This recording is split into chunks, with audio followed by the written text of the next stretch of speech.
What kid didn't tear up Nintendo 64 boxes? If only we knew then what we know now about them. My brothers and I did a decent job keeping some around at least. In later years, we got a few boxes before they were obnoxiously expensive, including this one. I suppose we were lucky because look at the prices now.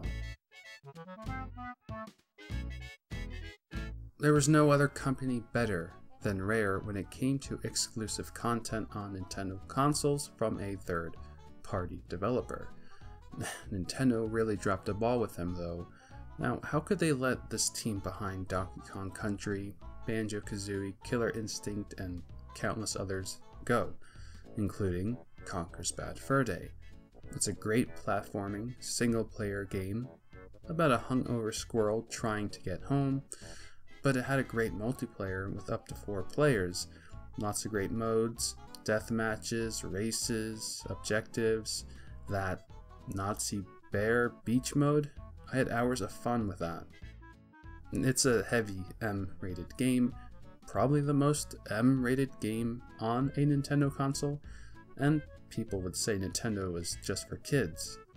It was released back in 2001.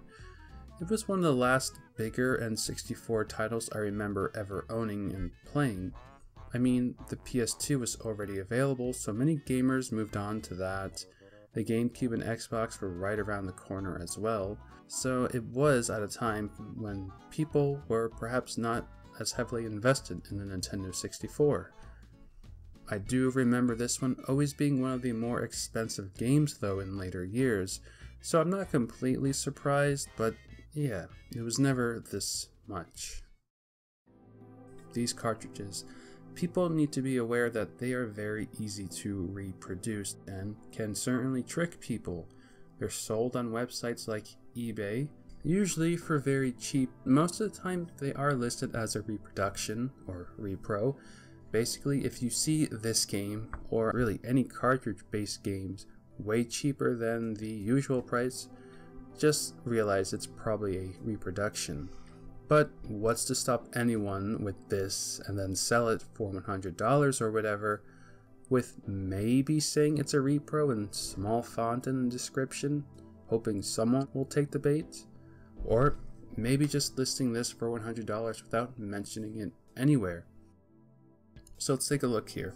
This is an authentic version and this is a reproduction.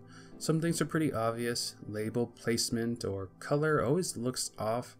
These people never actually replicate the label well enough with these repros for some reason. Screws can look completely different as well, but just physically holding the games will let you know that repros are much lighter.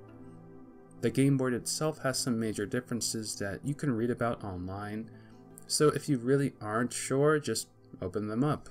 I don't know if all repros are like this, but authentic copies will always have a square dot in the eye in Nintendo, not a circular dot. Anyway, getting back to Conker's Bad Fur Day, why is it so expensive?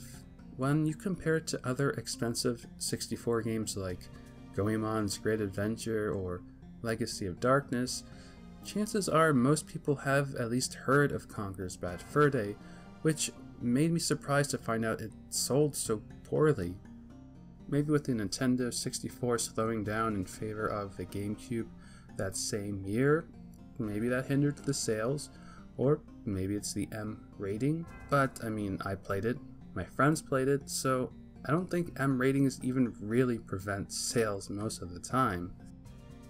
Loose, the game is worth a little over $100 now, which, okay, back in about 2014, it was selling for around $80 to $90, so not that much of a jump in recent price.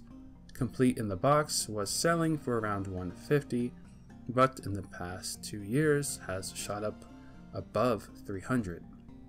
So think about it, maybe people didn't save their boxes and the game didn't even sell 60,000 copies, so the amount of complete boxes and manuals out there are very limited.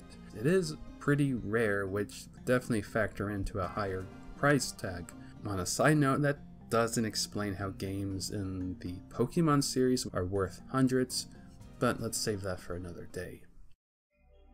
Retro gaming, it's sort of making a comeback. You know, people like the angry video game nerd have always focused on retro games, but these were always targeted towards generations of that time period and, you know, slightly younger millennials.